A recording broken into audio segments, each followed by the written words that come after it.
Good. Yeah, good. How we feeling? Yeah, good. How we feeling? Good. Very good.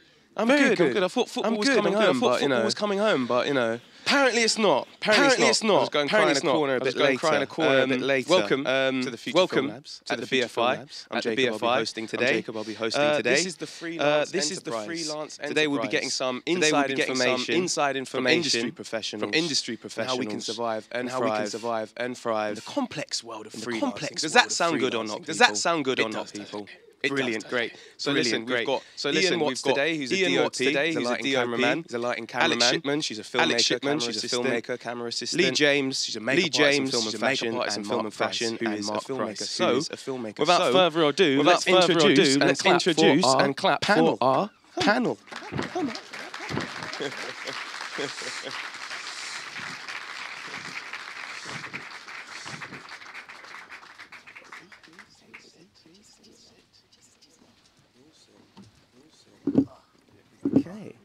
Okay. How is everyone? How are we doing? Good. I thought you meant no. I've already done it for them. They don't matter now. It's all about you guys. It's all about you guys. So, guys, why don't we start with some work our way down the line, say who we are and say who we are and what we do and all that good stuff. Okay. I'm Ian. DOP. I work in documentaries, I work in dramas, short films, music films. I've been doing it for about 25 years. I'm Alex. I'm Alex. I freelance as an AC camera operator now. But I was a director of my own 2 years before that as a PA in film and for about 3 years. I'm Mark. Yare had a seat to fill. And I said Phil. And I said I kind of tried to make film. So I've done 2 features this year. I should have them both finished by the end. Of this month. Yeah. A bit tired.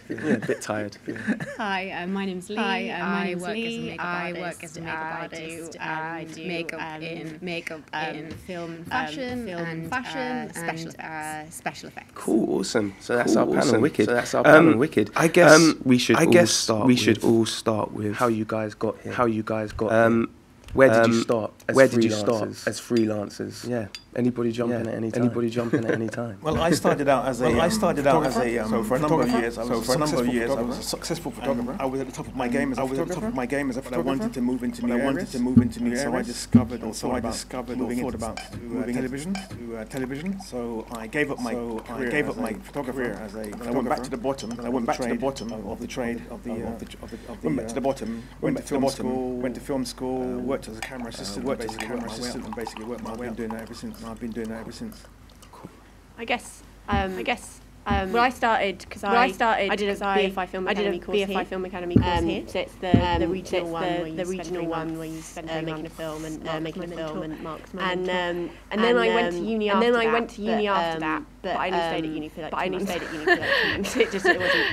It wasn't worth it, I guess. And from that, instead I started to run working for free as a runner, just getting experience in production, and that's how I worked my way up. In PA, where I kind of then started as an AC or camera assistant, and then worked out from there. For me, I think I just decided to make a film. Technology was available in about 2009, and for some reason it was released. And then people started a little bit more seriously, taking it a bit more seriously. So I sort of just made a feature, and from there been making more. Cool. How about you, Lee? I started off assisting a makeup artist in fashion. And she previously worked in film. And just asked me randomly to come on to a film set with her, to assist her on that. And I'd only done basic film makeup character, and she was doing special effects. I just loved it so much that I decided that I was really interested in that aspect. I went to train various places like Elstree, film school, etc. Just to learn all the layers, and I'm still learning, and I'm still learning, and now doing studios, and things like that, just because it's just so interesting. You're always learning something new, every time you do something new, and every time you do something even bigger and better the next time. That's basically still doing still. Well, it all sounds like you guys had different various ways of finding your way in. And once you're in, I guess, how do you find work? Yeah. It's a bit of an open question. How do we? It feels like there's a lot of people getting into the film industry. How do you separate yourself from the crowd? Well, I find that I get work from recommendations. Because I work as a cameraman. Directors who I've worked with before. I get along with them. Repeat work with them. I also work through producers as well. Occasionally through production companies. So most of my work is through recommendations. I've also got work through diary services as well. But the majority of my work would be through recommendations. As you know, you're always as good as your last job. So I guess I'm not working. Yeah, you must be. Haven't found me out yet. Yeah. Somebody get him out. How about you, Mark? I think it's the same thing. It's like a lot of people sort of recommend. I think I'm always trying to sort of get films made. So from a writing director standpoint, it's more a case of the way technology is right now. We can just make a film tomorrow. We've got equipment or at least access to someone who would let us have those. I'm very much on board with the idea that people should get paid. So including me, because rent, eating, money's good. So it's more a case of just trying to get the work so that I can have the work, and then make sure that work goes to the people. Because we started off like student. So I employ Alex. Same thing we employ Lee. We've only just met today. It's a matter of minutes. It's like you surround yourself with talented people, tends to end up looking great. So is it usually through recommendations that you'll work with? For some stuff, I take a lot of recommendations, people, but also you get a good sense of people, and you get a good sense of who can do what. I do some camera stuff as well. Occasionally, and it's more with I don't know anything about sport. They send me, I guess. I don't know who. I want to name a famous footballer. David Beckham. He never does that stuff. You know, I don't get sent those jobs. What's that? What's he? What's his name? Argentinian? He's like a I think that's him. Yeah, it's over him. It's over him. I was just like, okay, dude, just in Spanish. I was like, do you know Spanish? I was like, nope. Do you know Spanish? Did you swear? Nope. I said, did you swear? Yes, I'm happy. It's that easy, folks. It's that easy. It's most jobs are. The ones I care about, it can be a bit harder. But again, there's things from recommendations. Again, I've met on those jobs that we got into films we've done. So it's just a network. It's just a network. I guess quite a few people are wondering, what if I don't have a network? What if I don't have? I'm just starting out. I don't have this. I don't have amazing opportunities in front of me. Go and grab someone. How often is it that you'll get just a cold call or a random email from some random email from someone who says, "Can I come and work with you?" How often will you accept them or hear them out? For me, and it's like things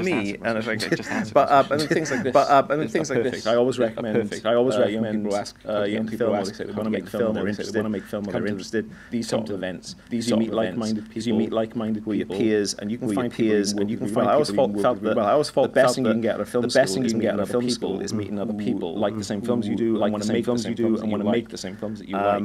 So that's what I always felt was film school. I didn't go to film school. I didn't go to film school. Like, how did you find that, Alex? Like, how did you find when you quit? I mean, it can be. Like, I know loads of people that that's what they've got. I completely understand. That's why I completely understand why people do it. But you also have that thing. You're the unlucky one. You're the unlucky one. And everyone at your film school. And everyone at your film school is really bad. Is really bad. Bad whatever. Not bad whatever. Is like just not very good. Just not very good. Or like not even not very good. Not even not very good. get better, but just not very passionate, they're kind of there for, they're kind of there for an easy ride, things like that. They end up there, you're collaborating with anyone else, then you're kind of stuck in a rut, you're the person that does, really pursue it as a career or something. So then, coming from not the employer point of view, but someone who went out and tried to pursue work. You just kind of have to be quite creative. I think I heard once that all the BBC's emails end with @bbc.com. Guess the emails. Yeah, so I just was like, and then they just went long, like generic names, and then Stacey got back to me and like sales, and she was like, generic names @bbc.com until someone emailed me back, and then I did such great things what you Stacey. Yeah, it was a bit like that. It was a bit like that. I was like, I've heard you give people and all that stuff. Totally guessing. Totally guessing. And then we're looking for stuff. I was like, that's what I heard. That's what I heard. And all this kind of stuff. And I got like 3 weeks of dailies and called midwives. So kind of that was like being very creative with it. But then that was that's kind of as well. Like you do have to do your time. And also I think a lot of people do your time for free. You got to do your time for free and that kind of stuff. And I think that's the thing I learned quite quickly. Still got to be very like picky with what you do for free. With what you like free. Like you've got to make sure you're going to get. If you are going on free, obviously that's great. You're getting the education that those students are getting set. But at the same time, you are on a set full of students that are also fun. It's about like if you assume more getting like work experience at places, or even like random acts. Random acts are for random acts starting out, but they get directors starting out, but they get good crew for those directors. They're more likely to. So that was kind of where I got my start doing work experience, but for companies. Kind of good where I got my network and then the recommendations. So there's a stigma around just sending out emails every week to higher ups or whatever. Would you still recommend sending those emails? You've got work through guessing emails. Oh, like 100%, and 100%. No one will get back to you for their ages. And most of the time, you won't get anything from it. But funny enough, my two best jobs have come from just emailing people or like replying to a Facebook post. Like that, one of my best jobs. Has been. So it's definitely worth it. I wouldn't have it as your A plan, but it's something that you can do on the side after work, just cold emailing people. Copy and paste. It is. It's like copy and paste. It's like copy and paste. Although I did do a copy and paste name. You called Stacey. Ryan. But yeah, and like I know loads of people that have done it as well. Because like my boyfriend, there's an IMDb list. Of all the emails of big production companies and stuff. And he just emailed loads of them. And got a job on Annihilation. Yeah. So just from cold emailing loads of people, and then one person got back. Yeah, it can definitely work. Do the cold emailing. Yeah. How about you, Lee? How do you separate yourself from the crowd when you're trying to find makeup job? I think it's just being loyal and keen.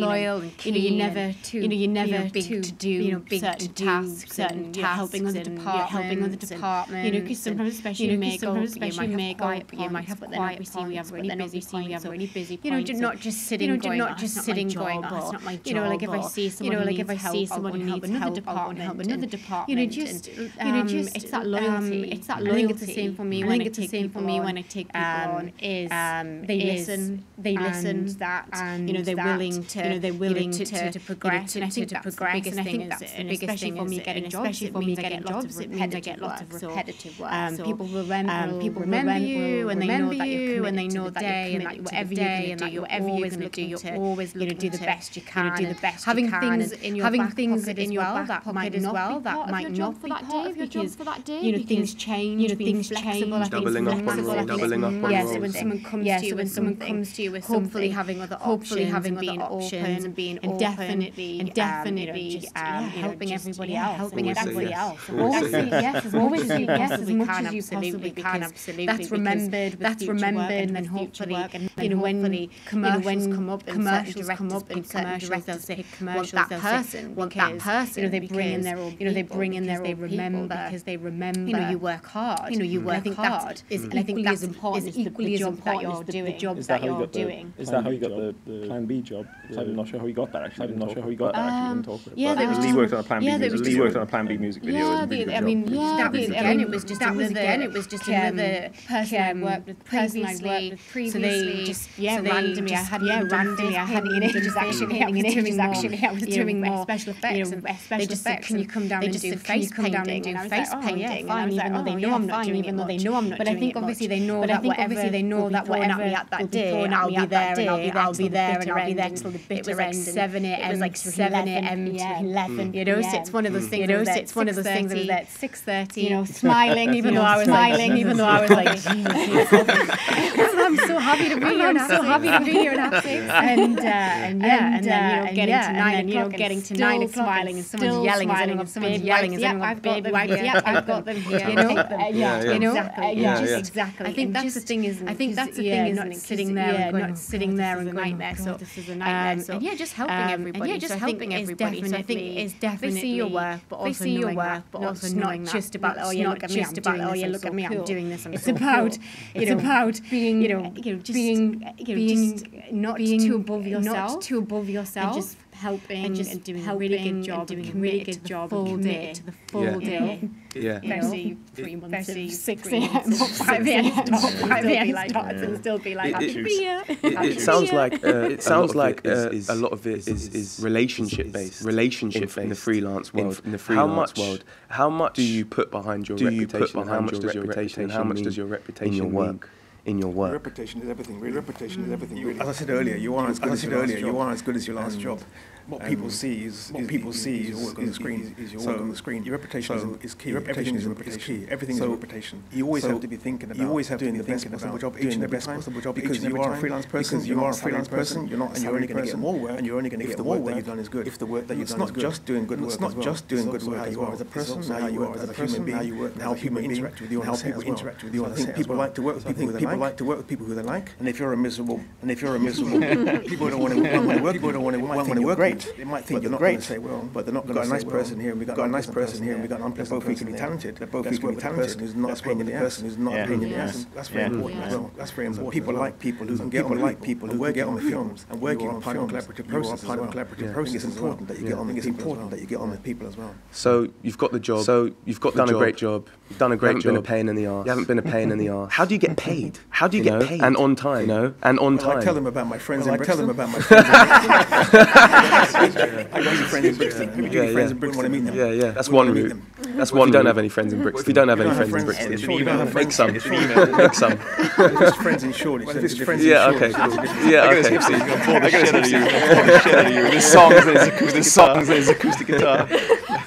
When you're actually up for a job and you're negotiating for a job, you kind of get an idea from the person you're speaking to. If you say this is my rate, and the sharp intake of breath, there might be a problem working with that particular person. So I guess you have a ballpark figure of what your rate is. But then you play it by ear as well. Sometimes I know what my rate is. Sometimes I won't say anything. Sometimes I won't say anything. I just play smart. What have you got in the budget? And sometimes I've actually got more.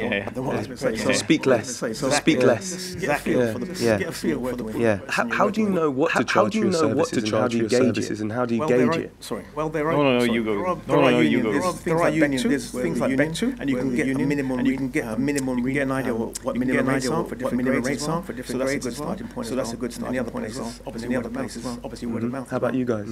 I think as well, it's not been afraid to ask, how much are you thinking about? Because then I think you should really know that before you go in. If it's really cool and actually this is going to get me other jobs, you can kind of go, and then other jobs come in, and to be honest, they might actually be really quite basic jobs and a little bit that that you probably wouldn't even put on your social media, but they could be so well paid. So I think you balance out your money as well. That's what I normally do. I look at jobs now. Okay, I'm definitely going to do that. I'm definitely going to do that now. But they could be all different rates. And then saying, when am I getting paid? When am I getting paid? So you juggle your months. Okay, that one's like 90 days. Okay, so then I'm going to have to take this job that I know is. And so I think that's the biggest thing, is knowing what your month, when you look at your month, you kind of go, I need this one because this might not be as cool, but actually that's going to pay my rent, and then this one's going to be super cool, but I'm not going to get that until 60,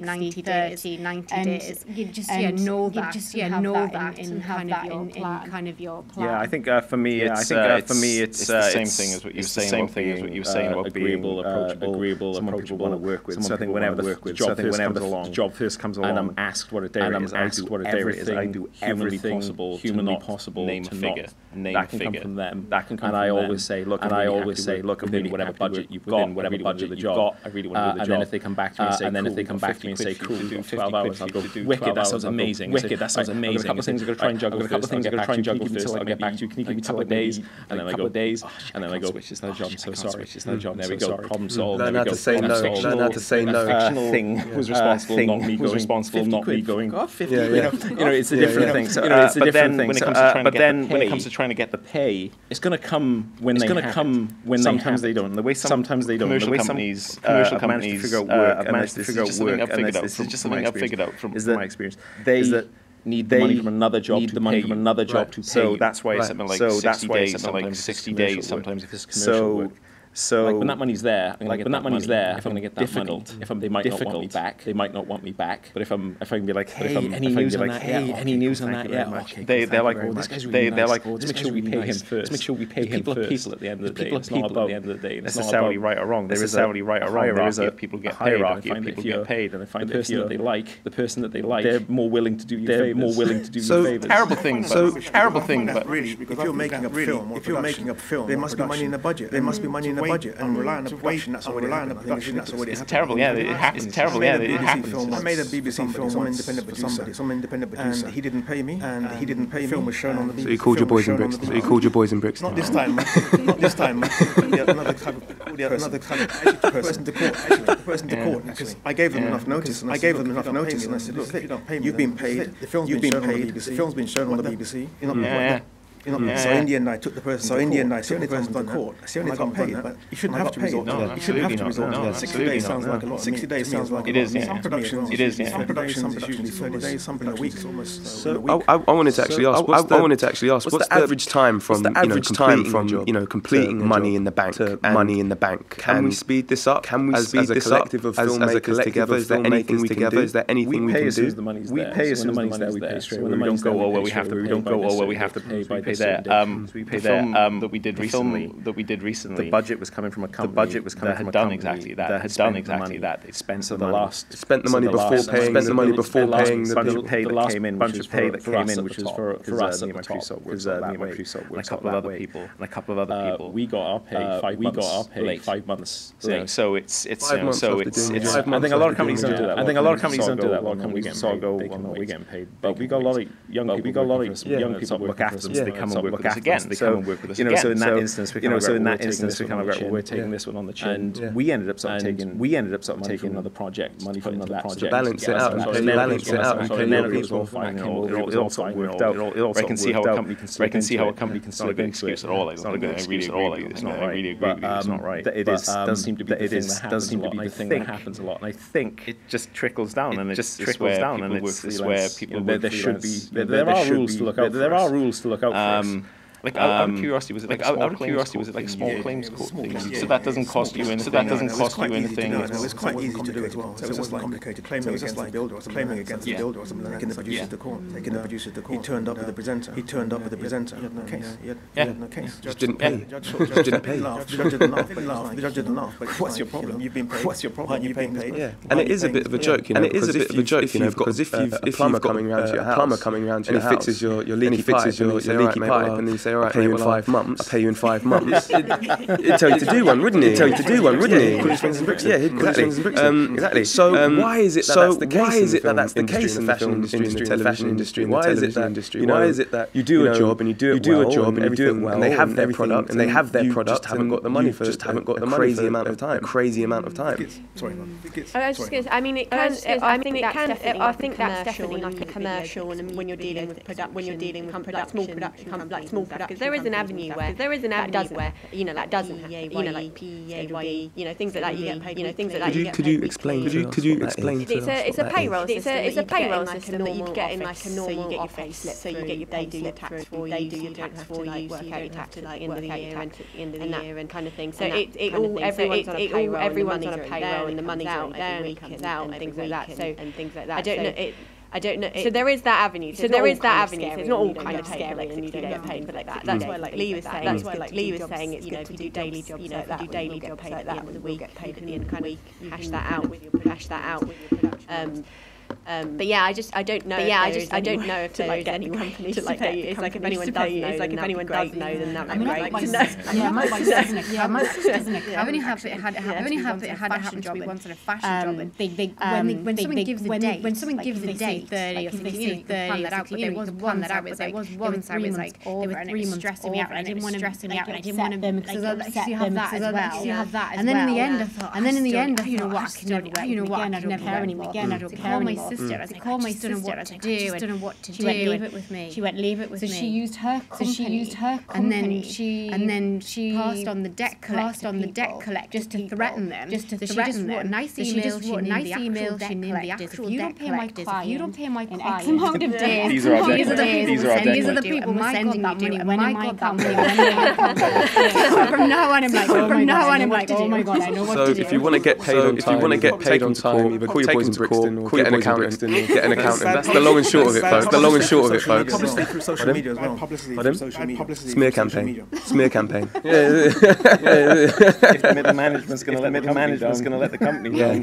It's really crazy. It's really cool. Okay, cool. I mean, I think it doesn't happen. About one paid me that it can have a knock-on effect. There's one instance where a couple of jobs fell through that were a sure thing. And then on top of that, someone wanted to pay me £1,000 less for a job, and she decided last minute. Because I cut this stuff out of the play, I'm not going to give you this. Even though it invoiced, and she could have said, it's been 31 days. You're supposed to pay me by now. I said, yeah, I'm only going to give you this because I've changed my mind. What we're going to give you. And we tried your system because we had emails properly in email. Clearly laid out in an email what it is I'm going to be getting. That was the problem. So another thing, just to cover yourself basically. And I was far too old to make this. Is just make sure in an email say, right, just cover this. Just cover this. What we're going to do. Do it all in writing. So there's confusion. Emails just as a contract. It doesn't need to be a contract. It doesn't need to be a contract. Our contracts are more airtight.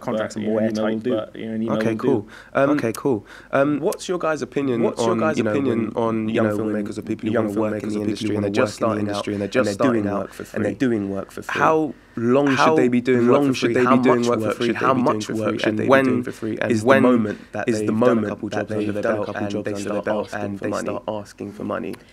I mean, for me, I always gave myself the thing that I'll only work for one person for free. It's like even now. It's a trial run. It's a trial run. You're doing like a day's work or doing a job for free. Or they ask me to do it. They ask another job for them after for free.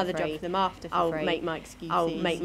You don't say no. You don't say no. Yeah, exactly. I think that's the biggest. Oh yeah, that's the biggest. Oh yeah. It can't cost you to go to their. I think you have to want my travel. I want my travel having food. Are you having food? If you're going to give your time, you can't put money into their film or whatever you're doing. Really bad. Really bad. At least get your out of it or something out of it. It's not costing you to get there. And then what I'd normally say in an email is like a sneaky thing. Sorry, I've already got paid work. Sorry, I've already got paid. They know that I'm getting paid. They know that I'm getting paid. Like other jobs. Put that in there. Okay, right. So we got paid now. And that's a way of telling them that you're getting paid for the job without telling them to pay you. That's kind of what I do. Yeah, that's kind of I think you have to kind of judge it as well because if the job comes up, and you think it's going to be useful for your career, get higher credits, worthwhile doing them. I remember back in the day doing doing a job. We were going to shoot a video for this group. The money was very poor. The money was very poor. Not very poor. It was very low. And I decided to do it because it was like an early job to do as a DOP. I did it. The money wasn't great. The film we did, it was a video. Soul to soul. Keep on soul to soul. Keep on like wow. Sometimes you do jobs like that. Things take off. So sometimes this job will be useful for my career. That's a lovely credit. That's a lovely credit to have. No, at the time you just thought this would be great. You just thought this would be great. Because that was kind of like when I got a phone call like the night before a job, and they were like, "Can you come in tomorrow? Can you come in tomorrow and be the director's PA on Jack Reach 2?" And I was like, yes, but like I couldn't drive. They were in really long hour days. And it's like the normal PA rate, just pick ups, and I was like, and I was not going to have to earn. I'm just not going to have to earn to get Ubers there, stay overnight in it, be Airbnbs, like nearby. From my rate, it worked out £10 a day because I was just spending so much money on and things like that. It was worth it for the credit. It was worth it for the credit. So it's like sometimes you've just got to bite the bullet a bit, and then I got more work after that. So will that a credit like that get? Is it like investing? Is it like investing in yourself? Yeah, for sure. That's what I ended up doing a lot afterwards. Because when I was doing my work experience, I'd had a part-time job to save up loads of money, and still couldn't drive. And so I was putting myself up in Airbnbs near locations and things like that. So I think probably the investment you made in uni, that's gave my money to hotels, and worked on movies. Yeah, and worked on movies. So yeah, it's kind of like you are having that on yourself and having. To be honest, it's not actually great on CVs because great on CVs because get recommendations. It's not often actually. So it's more the people that I met on that was good. Sometimes as well, it's also having the confidence. Because if you've done a job as well, even though the money might not be great, when the next job you do, you've got that confidence. Quite important, I think, to have that experience as well. I think it's always again really pave your own way to pave your own way. One of the things that you did, because Alex, there's another student on your course who decided to go into film school and the other direction. And for me, seeing both these guys growing, it's amazing just to see the difference. And he's still studying. Alex has got a feature-length documentary coming out. With very high-profile films. He's working on another very high-profile film. And all these things sort of crop up.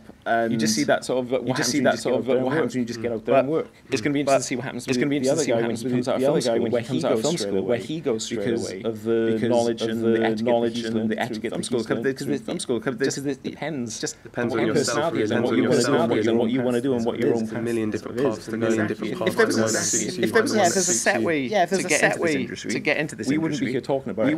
No one would be here listening. Going down, just be doing it. So that's a beautiful film. So that's a beautiful film, especially with technology. I say this all the time. We're starting to see stories now. In the 90s and the 80s, you had to have a degree to be able to tell a story because it was shot on film. It's expensive. Yeah, and that's expensive. But now we've got stuff on phone. You shoot 4K on a phone. And so we're seeing stuff. Everywhere now. Would you encourage people to go out and shoot films on phones? Absolutely. I know a company started. I've seen someone who started a music, and his biggest issue is they're doing it all on their phone. They're doing it all on their phone. These gimbals, great footage, so it looks really nice. And and they showed me stuff. But their dilemma is we can't walk up $4,000 to do a music video with phones and gimbals. It's like they're worried about what accoutrements on it and just make it not look like a phone. They take a camera just to shoot anything on. But they don't shoot anything. The equivalent of sound guys. They put a dummy camera. They just got some guy filming it, doing it on the phone. But they're doing it on the phone. And we've done some sound mixing in Soho recently. And every time we go in there, they're all doing it on a laptop. And that whole board is there for me to go, oh, look at this. Oh, look at this. Oh, this is a real movie. But it's all being done on the... It gives hope to people because we can do it ourselves. We can do it ourselves. Absolutely. We don't need all the gear, no idea. And it's also like learning yourself. Is what I found is that if you, like with the whole university thing, not having that, if there was something, maybe I had a slight understanding of it, so someone over the phone would be like, be like, can you do this? If there was enough notice, and then I'd be like, yes, and then I'd how to do it for like the days up to the job. And you can do that now. And you can do that now. There's so many YouTube videos on how to use Avid, Premiere, Premiere, editing jobs. Free tutorials on tutorials. Yeah, you do speed ramps. Like, can you do speed ramps on Adobe? Yeah. It's like Neo. It's like Neo when you plug in. I know Adobe. Dynamic to it as well now that you can self-teach yourself a lot. Yeah, brilliant. When they go on too long, skip the comments says skip the exactly. And it's like they're plugging their like 4K after effects for like 5 minutes. I think the point about it is, excuse now for anybody out there to make their own films. You can shoot 4K. You can shoot 4K on a Soderbergh made a movie. Yes, he did. Yes, brilliant. It's a horror. Brilliant. It's a horror. Really good. Really good. So we've touched on some of the bad parts and the bad aspects of being a film freelancer, paid on time, paid on time. But what are the best aspects? What are the best aspects as a freelancer? Working as a freelancer. Not all at once. Not all at once. The jobs are never. You never know what you're doing. You never know what you're doing. It's exciting. You know, like sometimes you might go from day job, then you might do job, then you might do something for 2 or 3 months. No matter how hard the job is, you always have an end. So you're not like forever. You're not like forever doing the same thing. You never know what. You never know what. You have lots of pencils. You have lots of pencils. You never know which job's going to be. Living on the edge. Living on the edge. Like I think it is. It's an exciting life, isn't it? I mean, we have all the like and like we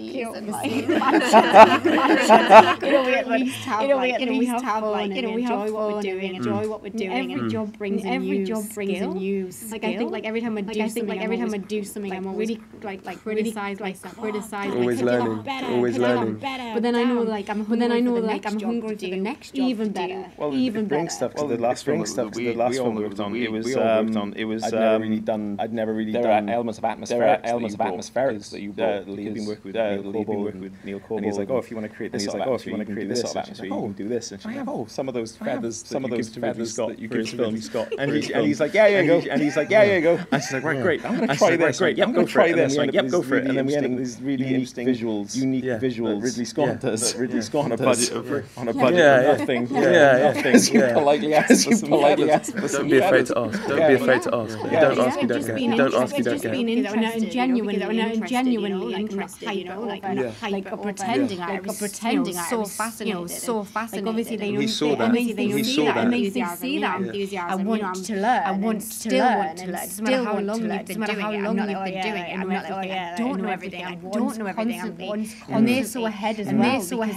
They want to be ahead of everybody. So they told us about doing certain colour feathers. Now parrot. That's so. And now they've got a new colour feather. It's brilliant. Because you always think, wow, never knew feathers were there. Never knew feathers were there. We got those feathers. You said, I've got these feathers in a pillow. I'm going to cut it open. I'm going to cut it open. Can I borrow your blender to blend them up? You ever use them all the time? They were great. We're like panicking when it gets to the end. There was this really cool stuff as well. It's like toys really. And the other one solution where you've got one type of solution on another knife solution on a skin. And when you touch it, it just turns to liquid blood. It turns to looks like you're getting a cut. So it looks like you're getting a cut or smoke. So it looks like you're cauterizing a wound. Stuff like that. Yeah, absolutely. Stuff that does that. That's amazing. That's amazing. You know, it's especially with the new sort of like practical effects. How affordable this stuff is. It's really exciting. It's really exciting. So cool. I did want to ask you guys, you know, where you are now, where you are now, and before, where you've been before, and what do you know now? What do you know now in your career that you wish someone had told you earlier? What would be like your top tip to a younger self? I mean, I guess I was quite lucky last year that I was working so I like had, but then there was like a lull of a month and no work came in, rent to pay, no one's hiring me, no one knows what's going on, and just like realizing that that's just the process, and like maybe just take that time off since that happened. I'm going to be working non-stop until December, so I don't actually have any time off, and I didn't enjoy the month off I had, So it's just like I think the hardest thing with freelance is finding time off because you finding time off and then a great job holiday and then a great job and things like that. So it's like making sure you do make that time for yourself. Make that time for yourself. You'll burn out. And I always thought that if you're freelance, if you're freelance holiday, you get holiday freelance. Okay, all you want to do is stay home. All you want to do is stay home because you're so busy. Because you're so busy out anyway. Working all the time anyway. When you do get the time off, it's like watch TV for 3 days. That's what I did as Westworld. That's what I did as Westworld. Judge Rinder. I got into it. I got into it the last couple of months. Yeah, cool. Never underestimate the afternoon. 3 in the afternoon. This is what people do. This is what people do. So I guess to finish it up, practical advice for young freelancers out there, maybe just starting out, maybe already have a career. What would be like some real practical advice to them you could kind of take away today? I think one of the important things in today's world is networking. Social networking is key because you can be the most fantastic film you've ever heard about, but if nobody's ever heard about it, you're not going to get any work. You're not going to get any work. Networking is so key. Where you can meet other fellow filmmakers. Networking is probably one of the most important things as well. Yeah, I mean that's one of the key things. That's one of the key things. Letting people know you exist. Letting people know you. They don't know about you because if they don't know about you, you're not going to get any work. Yeah, I think the thing this helped me out the most is that tactic I said of I'll happy to work within the budget you've got available. When do you need me? I might have something I need to juggle. And so you're always saying yes. So you're always saying but you've already prepped your no. So that can allow you to select the jobs that suit you best. And again, it's dealing with a tactic with dealing with people, which is interesting because I've done that with the BFI, and it's interesting because they'll come to me and say, we've got this much budget for this job, and then a couple of months later they say we've got the same job, but we've got the same job, but we've got 4 times the budget, and then a couple of months later they say same job again, we've only got this much, and I become their go-to person, because I've worked within the budget, and the work is never the work is never that difficult. It's not a chore. 50 nowadays, it's a lovely talk to. We're engaged. So that's how I sort of do it. And I'll make that sort of judgment myself. I think that's the best thing I can say. That's the best way to approach things. Mine was always. I guess for me, it was always a thing with my generation. I guess my generation sound quite close to me. Here is the university thing. So I think it's now that you can do university, and still get to the same place. Either them, because I remember when I went to university, because I thought that's the only way I get in the industry. You know, that's what you do. That's how it works. And then it was when I got there, and I'd actually done my film, and I realised beforehand, and I always knew in myself, I didn't want to go to uni. I just felt like I had to. So it's about finding that path for you. If you feel like film school is going to be good for you, definitely do it. If you definitely do it, if it is going to be, don't do it. And if you're in two minds, you can go to uni at any point. You don't need to rush into it.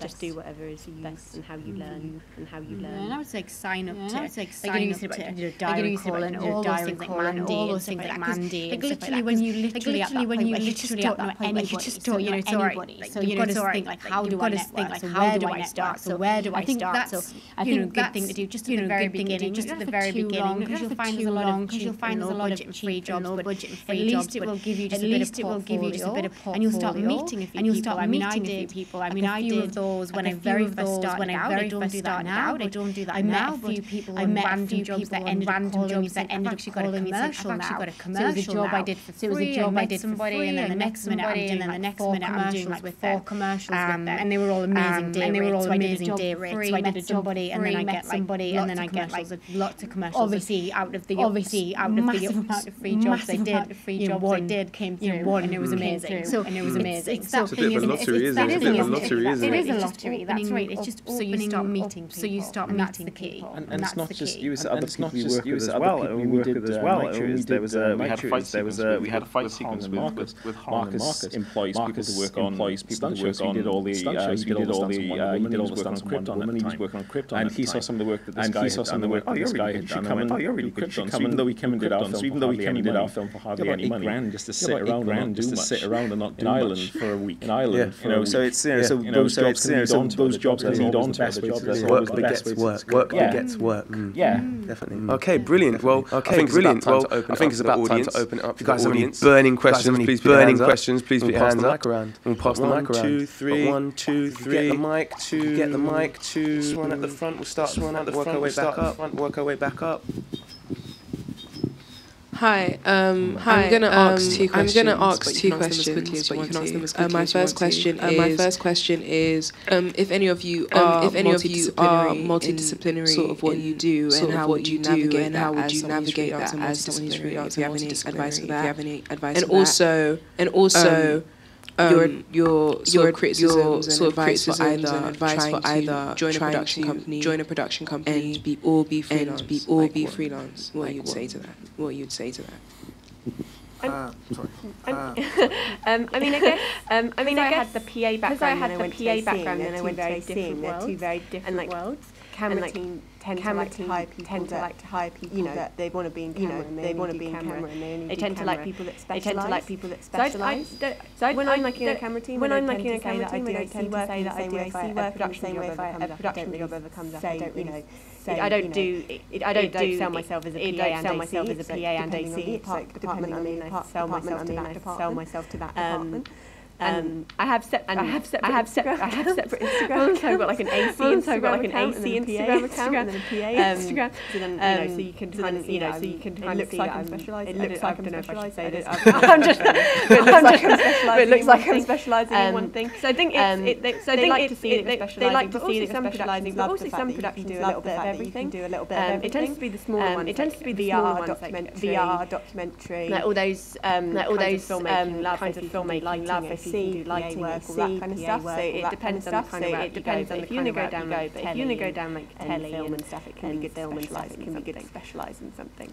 I work as a specialised DOP. I started out because I only wanted to do camera work. I didn't want to be a camera work. I didn't want to be an editor. I didn't want to be an editor. I just wanted to shoot stuff. That's why I specialised in film. We started out in 60mm film, 35mm film. I love that. And so I think if I was starting out now, I would actually be much more multidisciplines. I'd probably learn more. I'd probably do more editing work. Producing work. I think that's the way to go now.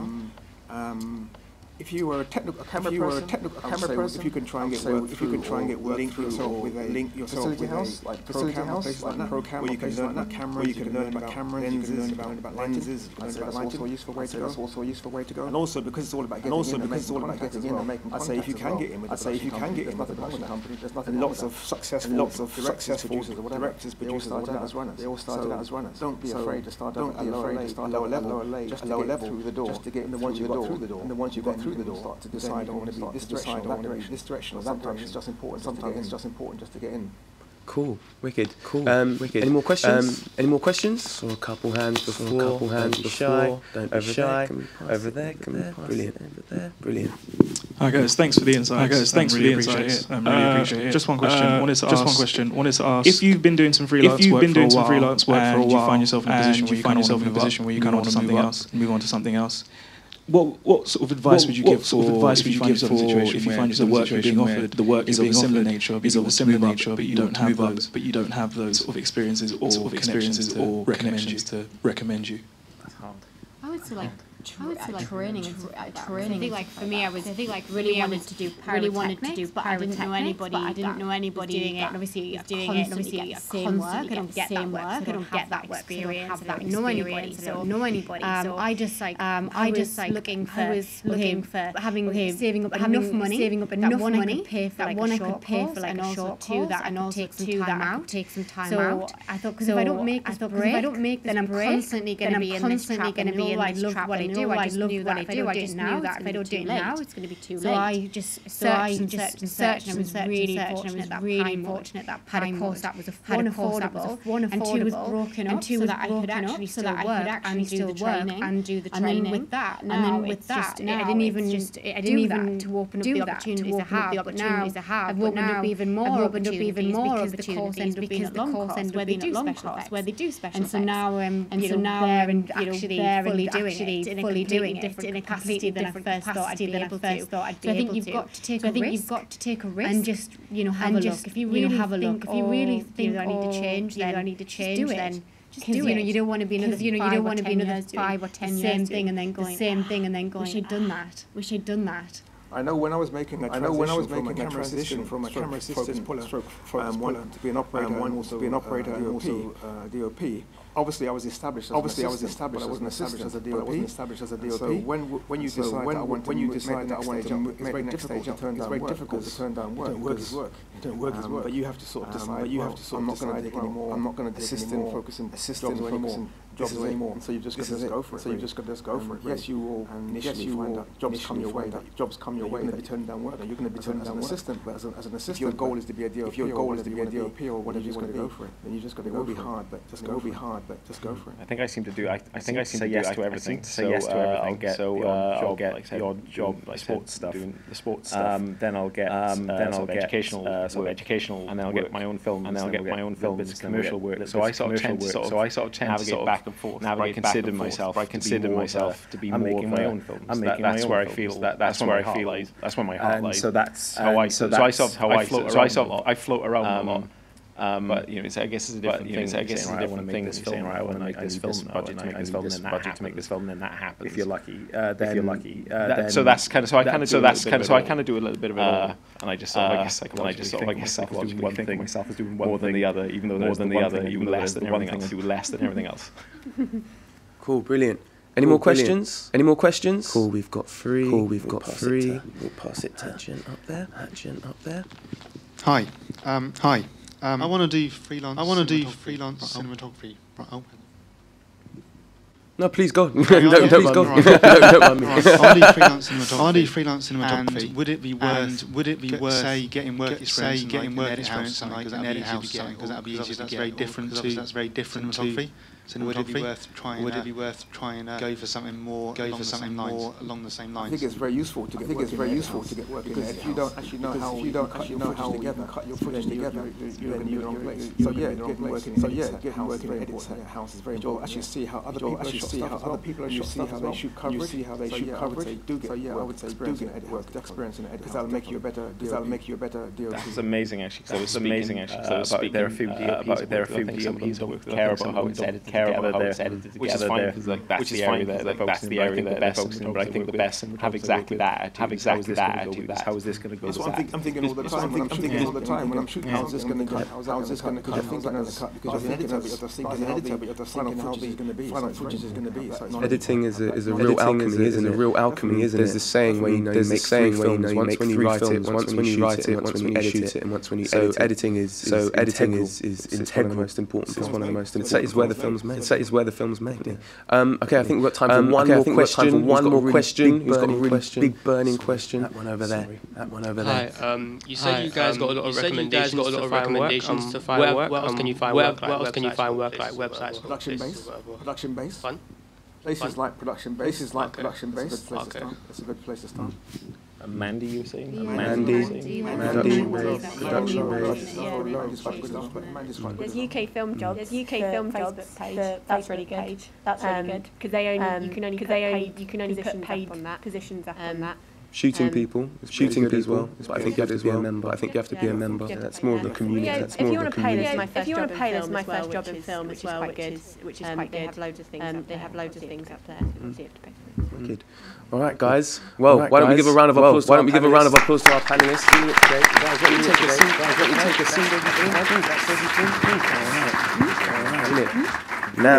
All right. Now.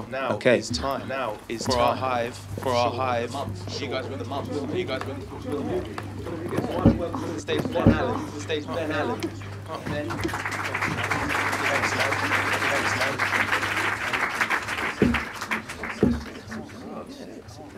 Sit. Please. Join me. Join me now. It's more room to spread out. It's more room to spread out. So Ben, why don't you tell us about the Hive short film of the month? It's called Blood Out of Stone. This is my film as a writer and as a director. So it was like a really amazing experience for me. I'm an actor for about 12 years. So this was really interesting for me to be on the other side of the whole production experience. It's based on a true story. It's based on a date that I went on. You can guess which one. So it's based on this date. So it's based on this date, which I thought would make a really nice piece of film. So I did, and it was amazing experience actually. Just having that creative power in your own hands. I found like such a liberating experience. It was a project that I had in my about 6 years. So actually just getting it out and making that decision to actually just do it, rather than just talking about doing it. Actually having that moment, I can